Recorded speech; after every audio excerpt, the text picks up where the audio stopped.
Abre tus brazos para conquistar las promesas que Jesús nos da. Solo espera y tú verás el milagro que Cristo hará. Un lugar para celebrar la victoria que su sangre nos da. Solo confía y cree en Él, que en familia lo encontrará. Hay un lugar para todos, en familia de Dios.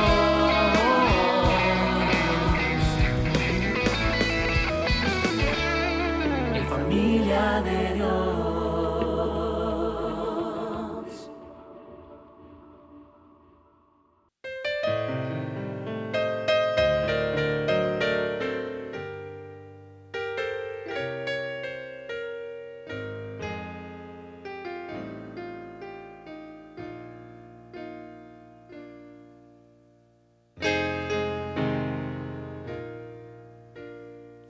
Antes les llamaban nazarenos, después cristianos. Hoy no saben ya cómo llamar a cada grupo. Hay tantos. Antes al mirarles se decía: ved cómo se aman. Hoy al contemplarlos se repite: ved cómo se separan. ¿Quién sabrá quién de ellos tiene la verdad? ¿Cómo ha conseguido el enemigo robarnos el terreno? Hemos comenzado a hacer murallas, olvidando lo primero. Que no hay cristianismo verdadero detrás de una careta. Si no reflejamos a Jesús, perdemos nuestra meta. Que sirve a los demás ser mayor que el sermón del monte aún está en vigor, que aún existe el buen ejemplo y la humildad de corazón, y que no hay vida ni hay iglesia si no hay perdón. Ojalá el maestro pueda decir como dijera hace años: no lloréis, solo duerme, no está muerta. ¿Qué te pasa, iglesia amada, que no reaccionas? Solo a veces te emocionas y no acabas de cambiar.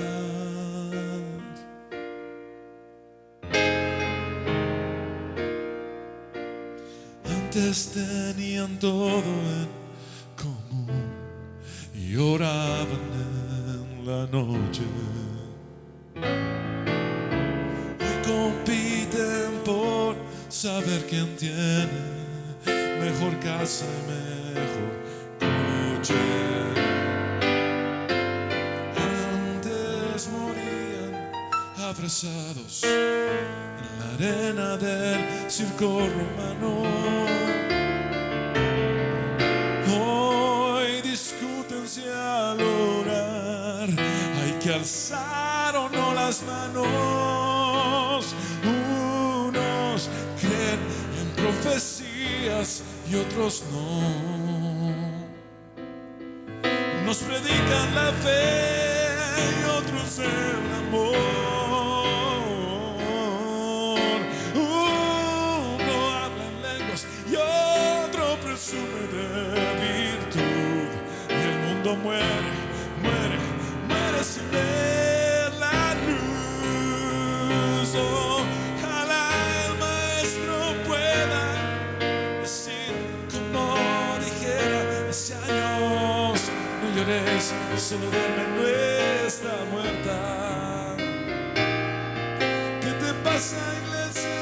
llamada que no reaccionas. Solo a veces te emocionas y no acabas de cambiar.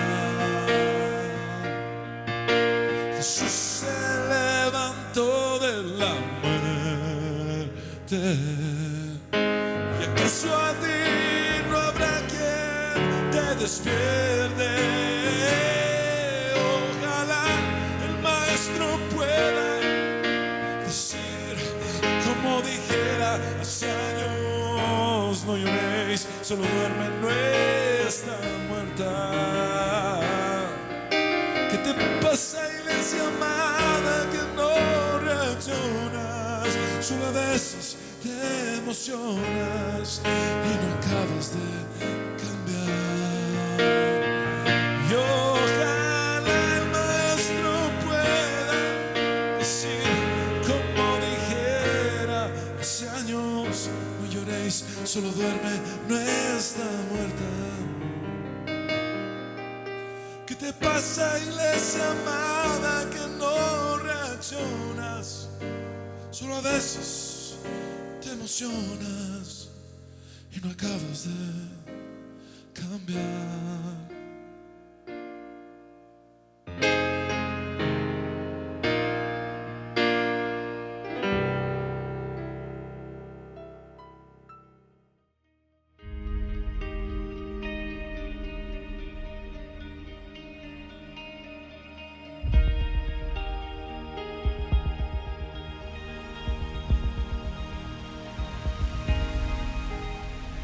Continuamos con nuestra serie del mensaje de Jesucristo a las 7 iglesias del Apocalipsis.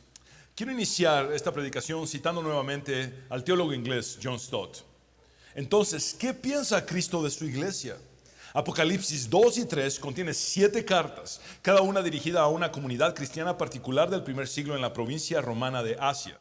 Aunque su mensaje está relacionado con las situaciones específicas de esas iglesias, expresa preocupaciones que se aplican a todas las iglesias. Mediante alabanza y amonestación, advertencia y exhortación, Cristo revela cómo quiere que sea su iglesia en todo lugar y en todo momento. Esto significa que por medio de estas 7 cartas o misivas proféticas, Jesucristo sigue hablando a su iglesia de una forma relevante en el tiempo presente. En esta ocasión nos corresponde estudiar la 5ª carta, que contiene el mensaje a la iglesia de Sardis. Y ese es el título de este sermón: mensaje a la iglesia de Sardis. Vamos a leer el texto sagrado en el nombre del Padre, del Hijo y del Espíritu Santo. Apocalipsis capítulo 3, versículos del 1 al 6. Escribe al ángel de la iglesia en Sardis, el que tiene los 7 espíritus de Dios y las 7 estrellas, dice esto: yo conozco tus obras, que tienes nombre de que vives, pero estás muerto. Ponte en vela y afirma las cosas que quedan, que estaban a punto de morir, porque no he hallado completas tus obras delante de mi Dios. Acuérdate pues de lo que has recibido y oído, guárdalo y arrepiéntete. Por tanto, si no velas, vendré como ladrón y no sabrás a qué hora vendré sobre ti. Pero tienes unos pocos en Sardis que no han manchado sus vestiduras y andarán conmigo vestidos de blanco, porque son dignos. Así el vencedor será vestido de vestiduras blancas, y no borraré su nombre del libro de la vida, y reconoceré su nombre delante de mi Padre y delante de sus ángeles. El que tiene oído, oiga lo que el Espíritu dice a las iglesias. Al leer esta carta, se hace evidente que la iglesia de Sardis recibe el mensaje más negativo de los 7 que Jesús da a las iglesias de Asia Menor. La ciudad de Sardis está ubicada a unos 64 kilómetros al sureste de Tiatira y a unos 80 kilómetros al este de Esmirna. La historia de la ciudad de Sardis se remonta tan lejos en el tiempo como la de Troya. Ya en el siglo VI a.C., Sardis era la capital del reino de Lidia y una de las ciudades más ricas y poderosas del mundo antiguo. Su último rey, Creso, fue sumamente opulento y famoso. En el año 546 a.C., Sardis cayó bajo el poder de Ciro y se convirtió en la sede del gobernador persa. Luego peleó contra las fuerzas griegas alrededor del año 500 a.C. Posteriormente fue controlada por los seleucidas, quienes la convirtieron en su capital provincial, y más tarde estuvo bajo el mando de los atálidos de Pérgamo, hasta que finalmente fue dominada por los romanos hacia el año 130 a.C. En el año 17 después de Cristo, Sardis fue devastada por un fuerte terremoto y el emperador Tiberio proporcionó una ayuda importante para la reconstrucción de la ciudad. Sardis expresó su gratitud al dedicar un culto local a dicho emperador romano. En el primer siglo, la ciudad de Sardis tenía una población de alrededor de 100,000 habitantes. Y esta reflejaba las influencias persas, griegas y romanas, entre otras. En los días en los que Juan escribió el Apocalipsis, Sardis, que un día había sido una de las ciudades más prósperas y fuertes del mundo antiguo, se encontraba en decadencia, muriendo lentamente, como bien lo explica el erudito Ramsay, quien define a la ciudad como una reliquia del período de las incursiones bárbaras que vivía más de su antiguo prestigio que de su idoneidad para las condiciones presentes. En efecto, Ramsay llama a Sardis la ciudad de la muerte. Otro estudioso, Charles, dice acerca de Sardis: ninguna ciudad de Asia presentaba un contraste más deplorable de pasado esplendor y declinación continua presente. Vuelvo a leer a Charles. Ninguna ciudad de Asia presentaba un contraste más deplorable de pasado esplendor y declinación continua presente. Sardis era entonces una ciudad con un gran pasado, pero que no tenía delante futuro alguno, más que la inminente muerte urbana. En cuanto a su manufactura y producción, la ciudad reclamaba el crédito de haber sido la primera en descubrir el arte de teñir la lana, y se destacó principalmente por su industria textil. En el aspecto religioso, Artemisa, la diosa madre, era la patrona de Sardis. Un enorme templo dedicado a esta diosa, que rivalizaba con el de Éfeso, fue edificado en Sardis. Sin embargo, nunca fue totalmente terminado. Una variedad de otras deidades grecorromanas y orientales fueron también adoradas en la ciudad. Sardis tuvo una importante comunidad judía. En efecto, en el centro de la ciudad se encontraba la sinagoga antigua más grande que se ha descubierto en los hallazgos arqueológicos. Esta tenía capacidad para unas 1,000 personas. Algo extremadamente raro era que muchos judíos en Sardis tenían la ciudadanía romana oficial. Esto puede implicar que los judíos en alguna medida asimilaron la cultura pagana circundante. Asimismo, es interesante que los arqueólogos hayan encontrado las ruinas de un edificio perteneciente a una iglesia cristiana que estaba ubicada precisamente al lado de un templo pagano.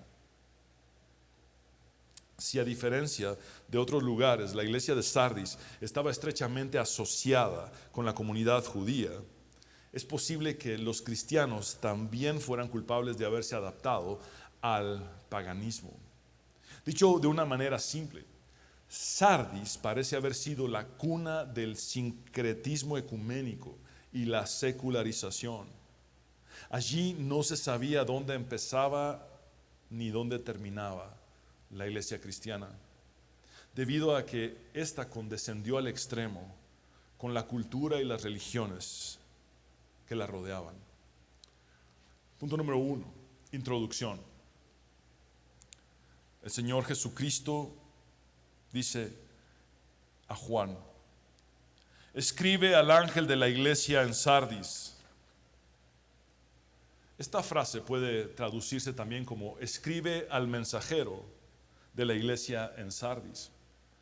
Aunque el destinatario específico aquí es el ángel o mensajero de la iglesia en Sardis, se entiende claramente que el mensaje de Cristo va dirigido a la totalidad de la congregación e incluso a nosotros por extensión. Recordemos que las 7 estrellas que Juan vio en la mano derecha de Jesucristo representan a los ángeles de las 7 iglesias. En nuestros estudios anteriores, Les he hecho ver que tenemos por lo menos 3 distintas posibilidades al tratar de esclarecer quiénes podrían ser estos ángeles de las iglesias. La palabra para ángel en griego es angelos y se traduce como mensajero. Este término puede describir tanto a mensajeros humanos como celestiales. Por lo tanto, por ángel de la iglesia podríamos entender que se refiere a un mensajero humano, es decir, al líder o pastor de la iglesia local, un mensajero divino, o sea, a un representante angelical que había sido designado por Dios para servir a la iglesia local. Otra alternativa es que la palabra ángel sea una forma metafórica de referirse de manera general al espíritu característico de la iglesia local. Independientemente de cómo se entienda la palabra ángel en este contexto, lo más relevante es comprender que no hay duda de que el mensaje proviene de Cristo a través del Espíritu Santo y está dirigido para la iglesia, incluyéndonos a nosotros hoy en día. El Cristo glorificado se presenta a sí mismo a la iglesia de Sardis diciendo: el que tiene los 7 espíritus de Dios y las 7 estrellas dice esto. La primera parte de la autodescripción de Jesús, que dice el que tiene los 7 espíritus de Dios, proviene de Apocalipsis capítulo 1 y versículo 4. No obstante, es bueno que leamos también el versículo 5 de dicho primer capítulo para percatarnos del motivo trinitario en esta porción. Juan, a las 7 iglesias que están en Asia: gracia y paz a ustedes de parte de aquel que es y que era y que ha de venir. Este es el Padre, la primera persona de la Trinidad. Y de parte de los 7 espíritus que están delante de su trono. Este es el Espíritu Santo, la tercera persona de la Trinidad. Y de parte de Jesucristo, evidentemente, este es el Hijo, la segunda persona de la Trinidad. El testigo fiel, el primogénito de los muertos y el soberano de los reyes de la tierra, al que nos ama y nos libertó de nuestros pecados con su sangre. Recordemos que desde el relato de la creación en el Antiguo Testamento, el número 7 en la Biblia a menudo denota plenitud, completitud, totalidad, perfección o finalización. Alrededor de 700 años antes de Cristo, Isaías profetizó del espíritu séptuple de Dios que ungiría y daría poder al Mesías venidero. Leamos ese versículo, Isaías 11:2. Y reposará sobre él el espíritu del Señor, espíritu de sabiduría y de inteligencia, espíritu de consejo y de poder, espíritu de conocimiento y de temor del Señor. Este es el espíritu séptuple de Dios. Asimismo, en la frase, el que tiene los 7 espíritus de Dios, parece haber un eco del mensaje divino dado al profeta Zacarías en tiempos de Zorobabel en el contexto de los inicios de la reconstrucción del templo después del exilio en Babilonia. Dice Zacarías capítulo 4, versículos 6 y 10. De modo que el ángel me dijo: este es el mensaje de Dios para Zorobabel. No vencerás con ejército, ni usando tu fuerza, sino solo con mi espíritu, dice el Señor Todopoderoso. No desprecien este humilde comienzo, porque los ojos del Señor se deleitan en ver el trabajo iniciado, al ver la plomada en la mano de Zorobabel controlando la verticalidad de los muros, porque estas 7 lámparas representan mis ojos, pues yo lo observo todo. Noten cómo el número 7 implica el conocimiento completo de Yahvé de todas las cosas.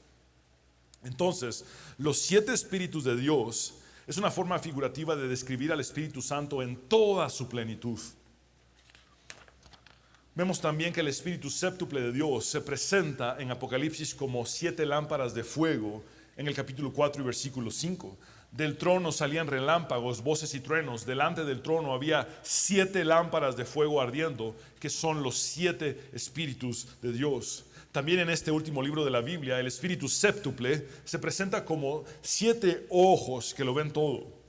Miré y vi entre el trono con los 4 seres vivientes y los ancianos a un cordero de pie como inmolado, que tenía 7 cuernos y 7 ojos, que son los 7 espíritus de Dios enviados por toda la tierra.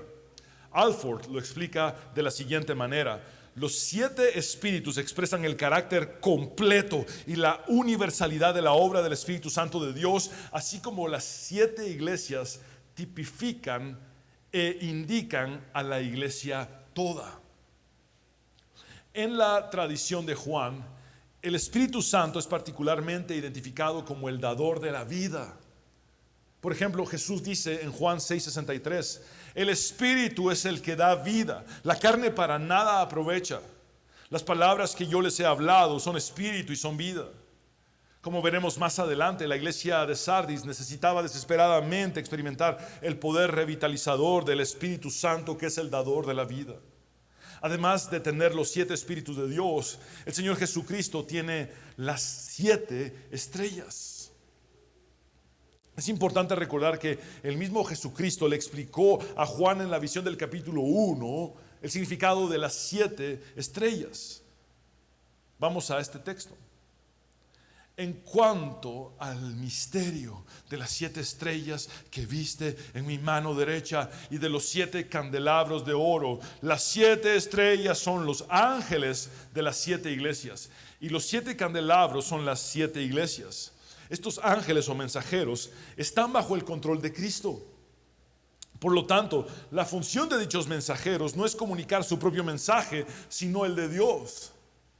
La introducción de Cristo en la carta a la iglesia de Sardis tiene esta importante similitud con la carta dirigida a Éfeso.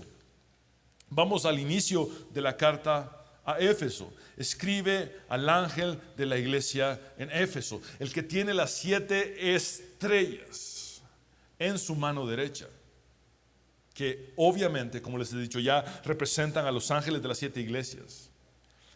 Aquel que anda entre los 7 candelabros de oro, dice esto. Ahora, aunque la iglesia de Éfeso había perdido su primer amor y había caído de su nivel espiritual, la iglesia de Sardis es declarada como espiritualmente muerta, lo cual es mucho peor. En el credo niceno, los cristianos confesamos que el Espíritu Santo procede del Padre y del Hijo, tal como la Biblia lo enseña. Entonces, desde el inicio de la carta, entendemos que es Cristo quien puede dar la plenitud del Espíritu Santo para vivificar a la iglesia muerta de Sardis. Es importante notar que Jesucristo en el desenlace de cada una de las 7 cartas dice: el que tiene oído oiga lo que el Espíritu dice a las iglesias. El mensaje de Cristo es el mensaje del Espíritu. Si entendemos a los ángeles de las iglesias como sus pastores locales o mensajeros humanos, entonces podemos concluir que tanto en la congregación de Sardis como en cada iglesia cristiana deben escucharse las palabras de Jesús, inspiradas por el Espíritu Santo y comunicadas por sus pastores o líderes locales. Este es el ideal divino. Punto número 2, diagnóstico. Las iglesias de Sardis y Laodicea, respectivamente, no reciben elogio alguno de Cristo. Y sin lugar a dudas, la congregación de Sardis recibe la denuncia más severa de parte de nuestro Señor Jesucristo. Vamos a la tercera parte del versículo 1 de nuestro texto base. El Señor dice: yo conozco tus obras, que tienes nombre de que vives, pero estás muerto. Esto también puede traducirse como: tienes fama de estar viva, pero estás muerta, o tienes reputación de estar viva, pero estás muerta. Más allá de un diagnóstico, este parece ser el reporte divino de una autopsia espiritual. Al parecer, la iglesia de Sardis no combatió las herejías internas, sino que sencillamente las aceptó y las asimiló. Y tampoco recibió oposición externa o persecución del judaísmo ni del paganismo, porque simplemente se amoldó completamente al entorno mundano que la rodeaba. En su omnisciencia, Jesucristo no halló nada que encomiar de la iglesia de Sardis. Lo único bueno, entre comillas, que esta iglesia tenía era una buena reputación o fama ante los seres humanos, pero para Dios estaba muerta. Cristo contradice rotundamente la elevada opinión que los sardos podían haber tenido de sí mismos. Ellos creían estar vivos, es decir, sanos y vigorosos espiritualmente, pero en realidad no tenían la vida que Dios ofrece a los cristianos genuinos. Generalmente, cuando una iglesia es adulada por el mundo caído, esta tiende a crearse una imagen de sí misma que no es congruente con la realidad divina. En ocasiones, la autoestima no es más que autoengaño. El pastor Santiago dice: cualquiera pues que quiera ser amigo del mundo se constituye en enemigo de Dios. Escribí esta frase inspirado en el estudio que realicé para esta predicación. Si una iglesia es elogiada o premiada por el mundo que está bajo el maligno, lo más probable es que no sea encomiada ni galardonada por Dios. En el Sermón del Monte, Jesucristo denunció a los religiosos que practicaban la religión y la piedad para ser vistos por los hombres, o en otras palabras, para ser admirados y quedar bien con los demás. El Señor advirtió que la recompensa de dichos religiosos sería solamente el reconocimiento que ya habían recibido de los seres humanos, pero que estos no recibirían nada de Dios. A estos mismos religiosos posteriormente Cristo los llamó sepulcros blanqueados. Esto denota apariencia externa, pero muerte interna. Los sardos eran cristianos solo de nombre, o usando términos más actuales, cristianos nominales. Personas que emitían afirmaciones vacías de un compromiso cristiano, pero sin una transformación auténtica en su interior, y carecían de frutos verdaderos ante los ojos de Dios. Quiero advertir que el versículo 2 es una combinación de diagnóstico y exhortación. El Cristo exaltado le dice a la iglesia de Sardis: ponte en vela y afirma las cosas que quedan, que estaban a punto de morir, porque no he hallado completas tus obras delante de mi Dios. Es indispensable que analicemos este versículo por partes. Cristo dice a la iglesia: ponte en vela. Aquí aparece el primero de los 5 imperativos o mandatos que Cristo le hace a la iglesia de Sardis para volverla a la vida. En su diagnóstico, el Señor determina una falta de vigilancia que le había costado la vida a la iglesia. En efecto, históricamente, la ciudad de Sardis, debido a las características óptimas de su acrópolis, era considerada como inexpugnable e impenetrable. Conquistarla por la fuerza parecía una tarea imposible. Sin embargo, la debilidad de la ciudad estuvo en su falta de vigilancia. Cuando Ciro atacó a Sardis en el siglo VI a.C., sus hombres notaron un pequeño acceso a la ciudad a través de uno de los muros desprotegidos. Y mientras los sardos dormían, los persas entraron y abrieron las puertas de la ciudad y la conquistaron. 300 años después, el rey Seleucida Antíoco III el Grande sitió la ciudad y utilizó la misma estrategia de Ciro, porque una vez más los sardos se quedaron dormidos durante la noche en lugar de estar en guardia. Mounce comenta: tal como sucede en la historia, también en la vida, Considerar que estamos seguros y dejar de estar alerta es invocar el desastre. Wiersbe observa, es cuando los dirigentes de la iglesia y los miembros se acostumbran a sus bendiciones y se vuelven complacientes en cuanto a su ministerio que el enemigo halla la manera de entrar. La iglesia de Sardis necesitaba despertar de su letargo espiritual y su autoengaño y ponerse en vela. Debía reaccionar y convertirse en una iglesia centinela. En lo que aparenta ser una paradoja, Jesucristo declara que pese a que la iglesia estaba muerta, algunas cosas seguían con vida, aunque también al borde de la muerte. En la segunda parte del versículo 2, el Señor le dice a la iglesia y afirma las cosas que quedan, que estaban a punto de morir. Afirma es el segundo imperativo o mandato que Cristo le hace a la iglesia de Sardis. Fanning dice, las cosas que quedan son los vestigios de una conducta piadosa, por débiles que hayan sido, que todavía existen en una congregación que en gran parte está muerta. Weymouth aporta que la iglesia debe fortalecer aquello que sigue con vida, aunque esté al borde de la muerte. En medio de un status quo de muerte, la iglesia necesitaba cultivar los signos de vida genuina que aún quedaron, por más leves que estos fueran. Si había algún rastro de vida restante, por mínimo que éste fuera, debía optimizarse al máximo. En la tercera parte del versículo 2, Jesucristo sigue diciendo a la iglesia, porque no he hallado completas tus obras delante de mi Dios. Aquí parece haber una reminiscencia de una de las palabras que fueron escritas en la pared como un mensaje divino al rey de Babilonia, Belsasar, en tiempos de Daniel.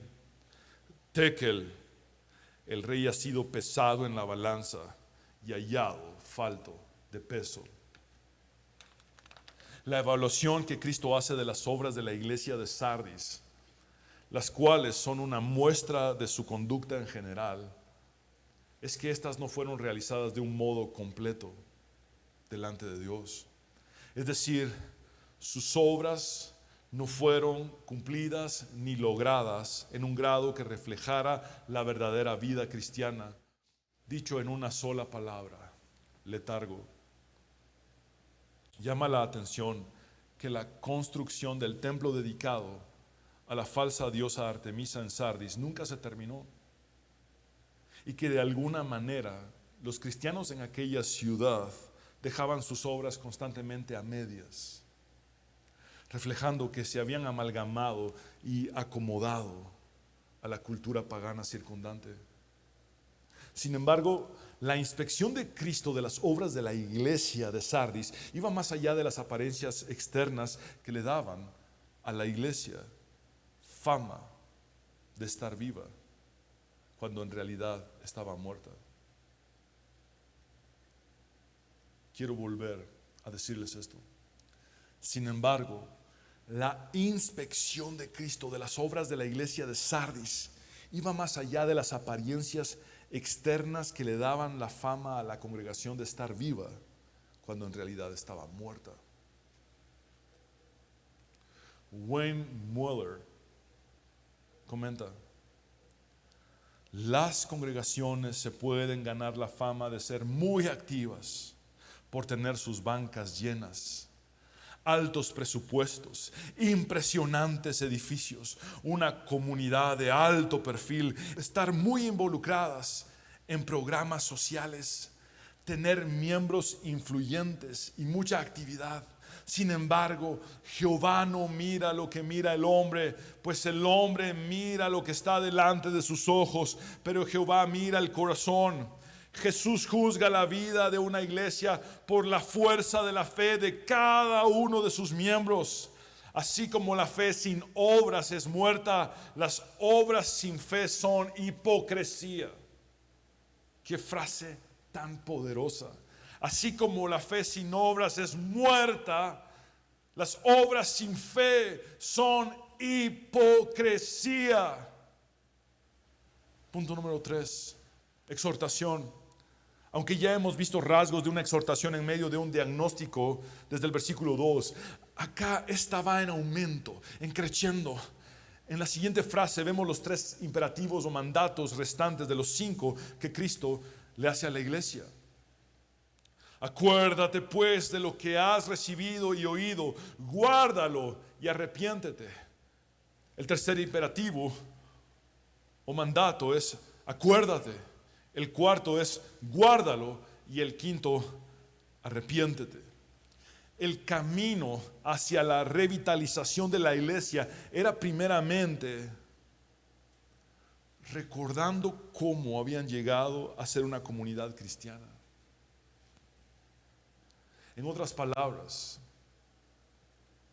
era urgente que hicieran memoria de cómo fue su respuesta inicial a Cristo. Los sardos necesitaban acordarse de la pureza del evangelio que se les había proclamado y debían guardarlo y retenerlo nuevamente en sus corazones. Y como resultado de esto, obedecer a Cristo. Asimismo, necesitaban arrepentirse. El sentido de la orden del Señor, arrepiéntete, es rompan de una vez y por todas con el mal que les ha llevado a morir como iglesia. Bíblicamente, el arrepentimiento es más que sentir dolor por el pecado cometido y cambiar de opinión. El arrepentimiento requiere cambiar el rumbo y volver a Dios de manera radical. Esto implica una experiencia en la que una persona reconoce a Dios como el todo de su existencia. En síntesis, los 5 mandatos que Cristo le hace a la iglesia son los siguientes. Y es importante que podamos recapitularlos porque esa es la forma en que Cristo vivifica a través de su Espíritu Santo a una iglesia muerta. Ponte en vela. Afirma las cosas que están por morir. Acuérdate de lo que has recibido y oído. Guárdalo y arrepiéntete. El arrepentimiento y el volver al Padre representó para el hijo pródigo la diferencia entre la muerte y la vida. El Padre dice acerca de su hijo en la parábola: porque este hijo mío estaba muerto y ha vuelto a la vida. De igual manera, ahora la iglesia muerta tiene la misma oportunidad de arrepentirse, regresar a Dios y volver a la vida. El Cristo glorificado continúa diciéndole a la iglesia: por tanto, si no velas, vendré como ladrón y no sabrás a qué hora vendré sobre ti. Esta es una advertencia contundente que hace un eco claro de Mateo 24, 42, 44, donde Jesús dice: por tanto, velen, porque no saben en qué día viene su Señor. Pero entiendan esto: si el dueño de la casa hubiera sabido a qué hora de la noche iba a venir el ladrón, hubiera estado alerta y no hubiera permitido que entrara en su casa. Por eso, también ustedes estén preparados, porque a la hora que no piensan, vendrá el Hijo del Hombre. Si la iglesia se niega a arrepentirse y a hacer una reversión de sus malos caminos, el Señor declara que vendrá en un juicio repentino e inesperado. Tan inesperado como las 2 conquistas violentas que la ciudad de Sardis sufrió a lo largo de su historia con los persas y los eleusidas respectivamente, quienes como ladrones en la noche ingresaron en ella para tomarla. Lo cierto es que la supervisión y disciplina de Cristo siguen siendo una realidad en nuestros días. Él ha prometido tratar personalmente con nuestra negativa a arrepentirnos. Aun cuando la situación en la iglesia de Sardis es en gran parte de oscuridad y muerte, esta contiene unos pocos individuos cuyo estilo de vida ha permanecido fiel a Cristo. El Señor hace un contraste entre el conjunto de la mayoría infiel y un grupo pequeño que conforma la minoría fiel, diciendo: pero tienes unos pocos en Sardis que no han manchado sus vestiduras y andarán conmigo vestidos de blanco porque son dignos. El uso de Jesús de estas imágenes de ropas o vestidos puede deberse a que Sardis era conocida por su industria textil y el teñido de la lana.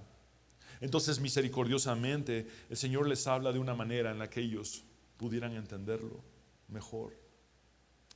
Bíblicamente, las vestiduras blancas son símbolo de la justificación de Dios para los suyos, gracias al sacrificio de su Hijo Jesucristo en la cruz del Calvario, donde nos limpió con su sangre derramada.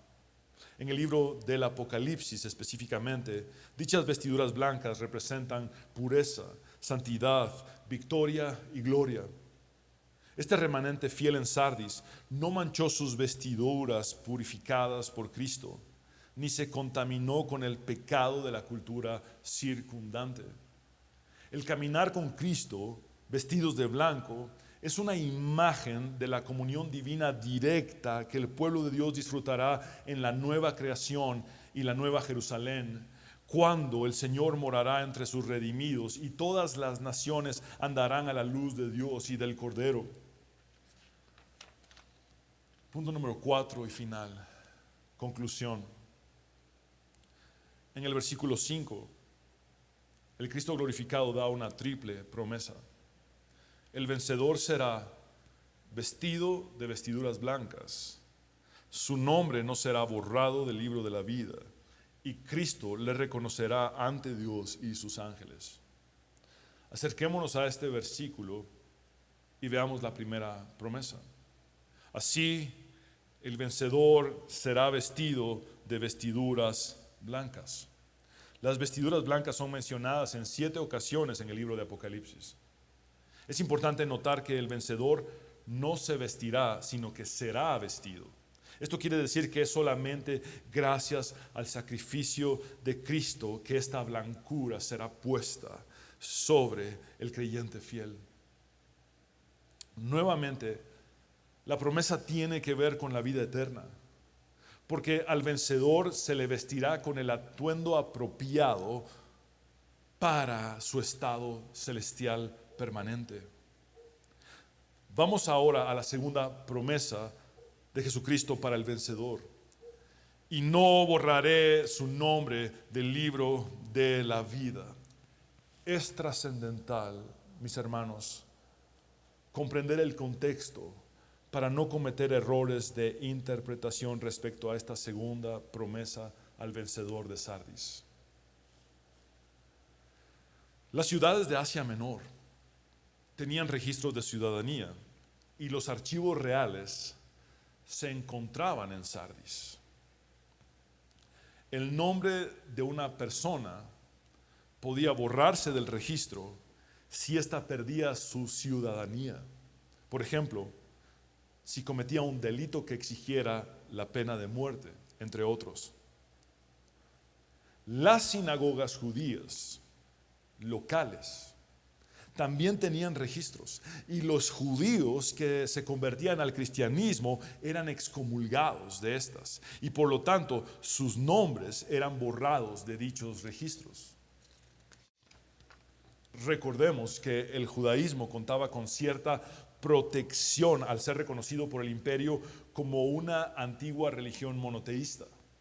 Por consiguiente, los judíos cristianos que eran borrados del registro de la sinagoga quedaban totalmente expuestos y vulnerables a la persecución por su fe en Cristo. Especialmente esto sucedió bajo el gobierno de Domiciano. Jesucristo afirma contundentemente que, a diferencia de los registros ciudadanos y de la sinagoga, que eran cambiantes, Él no borrará el nombre del vencedor del libro de la vida en toda la eternidad. Esto no es en lo absoluto una amenaza velada de que Jesucristo borrará el nombre de algún cristiano verdadero del libro de la vida, como algunos interpretan este texto erróneamente, sino una seguridad absoluta de que los suyos jamás seremos borrados del libro de la vida que le pertenece a Él. Por eso en Apocalipsis se nos dice claramente que este es el libro de la vida del Cordero. Recordemos que Juan el Bautista dijo que Jesucristo es el Cordero de Dios que quita el pecado del mundo. En otras palabras, Jesucristo estaría afirmando contundentemente lo siguiente: ustedes, por su lealtad a mí, podrían ser borrados de los registros ciudadanos y de los registros de las sinagogas, pero jamás los borraré del libro de la vida que me pertenece, que es el que realmente importa eternamente. Es más, esta seguridad total de la salvación va en aumento cuando Él dice la tercera promesa: y reconoceré su nombre delante de mi Padre y delante de sus ángeles. Jesucristo había prometido esto durante su ministerio terrenal. En Mateo 10, 32, 33 dijo: por tanto, todo el que me confiese delante de los hombres, yo también lo confesaré delante de mi Padre que está en los cielos. Pero cualquiera que me niegue delante de los hombres, yo también lo negaré delante de mi Padre que está en los cielos.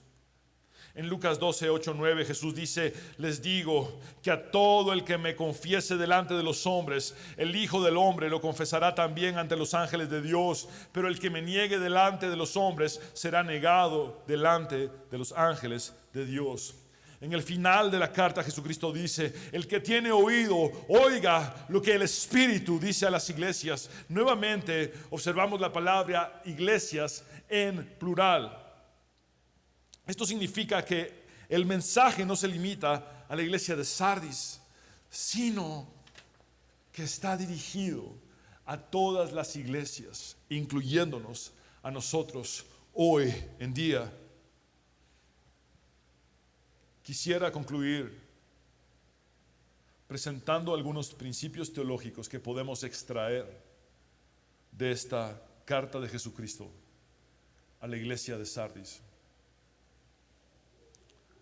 Lo que más importa no es nuestra reputación o fama religiosa ante los seres humanos impresionables, sino nuestra posición ante Dios, quien conoce nuestra forma de vivir, tanto pública como privada. Es peligroso que, al igual que la iglesia de Sardis, nos volvamos dependientes de los logros espirituales pasados en detrimento de nuestra relación presente con Dios. Los estándares divinos son fundamentalmente diferentes a los estándares humanos. Nuestra responsabilidad es enfocarnos en cumplir con los estándares divinos y no con los estándares humanos. John Stott dice: no debemos valorar demasiado la opinión humana, deprimiéndonos cuando nos critiquen y exaltándonos cuando nos halaguen. Es trascendental notar que Jesús no le pidió a los pocos que integraban su remanente fiel que abandonaran la iglesia muerta, sino que permanecieran. Alguien dijo que Dios hace mucho con poco, más con menos y todo con nada. Fanning observa: Él conoce y valora a sus fieles, a su remanente piadoso, incluso si son pequeños en número, y su recompensa futura con Él está asegurada. Estos también pueden servir como catalizadores para desencadenar un retorno a la vida y la salud de la mayoría que ha perdido el rumbo. Pero para hacerlo, deben ser perseverantes y atractivos. Es probable que una minoría voluble y beligerante provoque más resistencia que un cambio real, pero en las manos de Dios.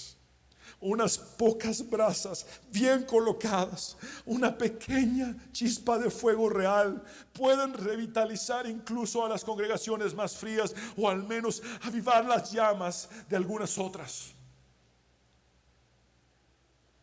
Para que una iglesia enferma y moribunda recobre su salud y su vitalidad, se necesita una acción específica prescrita por Jesucristo y efectuada por la plenitud del poder del Espíritu Santo.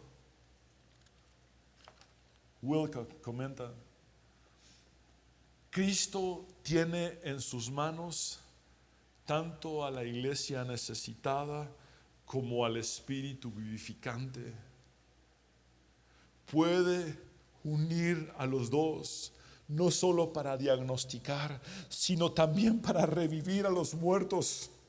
Y podemos estar seguros de que si Sardis recuerda, escucha y se arrepiente, Él lo hará. Lo más preocupante es que la iglesia de Sardis no era consciente de su condición. ¿Cómo podía una iglesia muerta ofrecer vida?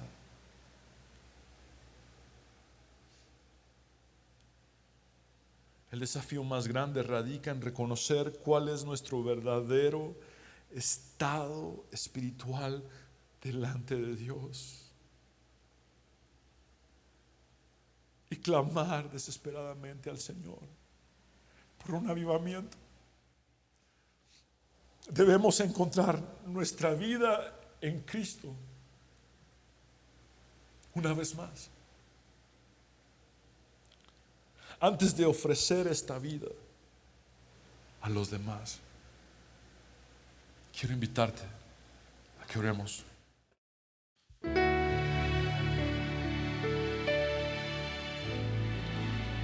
Señor, tú nos conoces sin reserva alguna. Delante de ti no podemos pretender. Señor, es aterrador que recibiendo el reconocimiento de los hombres, tú nos consideras como una iglesia muerta. ¿Cuánto puede engañarnos la adulación de los seres humanos? ¿Cuánto puede engañarnos nuestra propia autoestima? Hoy necesitamos volver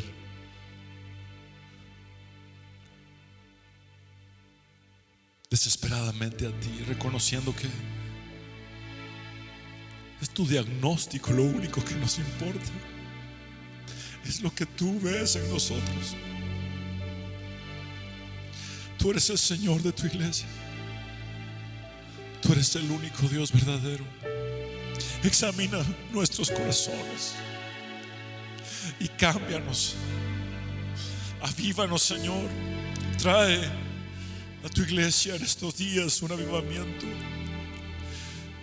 El mismo poder con el que fuiste resucitado de entre los muertos es el poder vigente, latente, para darnos vida cuando delante de ti somos una iglesia muerta. Ten misericordia de nosotros, ten compasión y muéstranos el camino a seguir para la revitalización de cada congregación. Es por tu Espíritu, tu sangre y tu amor.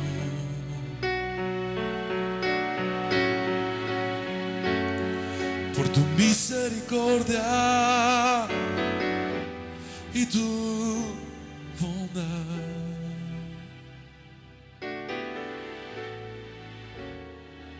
Es por tu espíritu,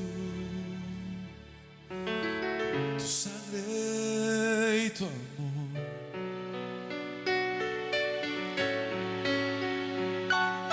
Por tu misericordia y tu bondad.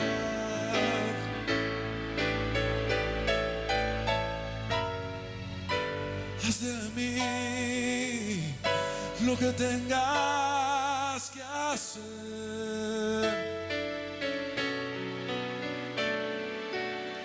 Barro en tus manos, yo quiero ser.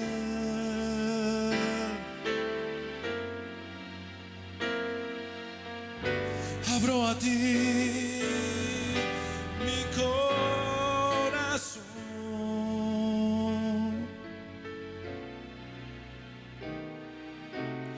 Opera Jesús con tu espíritu.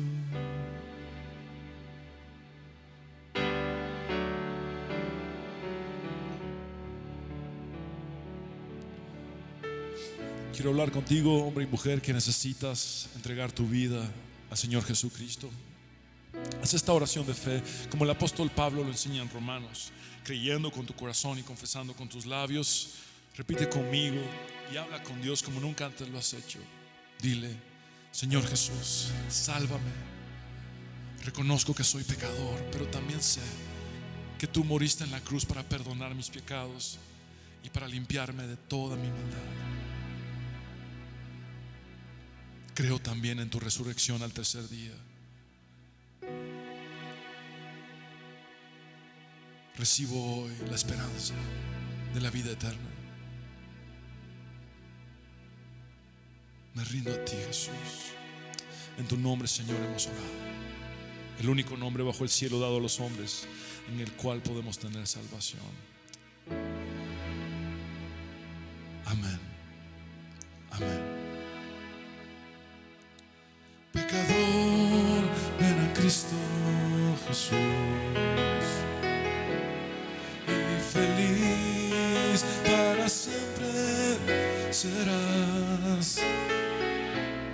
Que si tú me quisieras tener, al divino Jesús hallarás. Ven a Él, ven a Él, que te espera tu buen Salvador. Ven a Él, ven a Él, que te espera tu buen Salvador.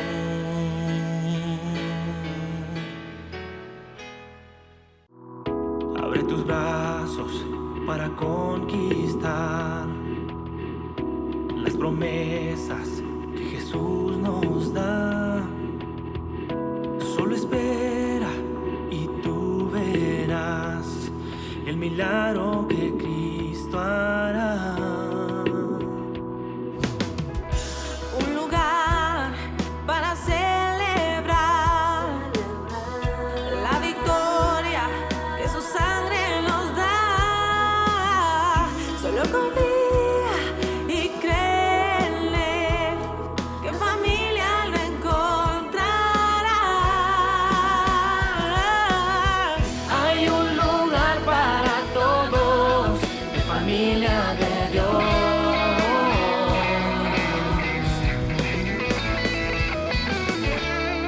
En familia de Dios.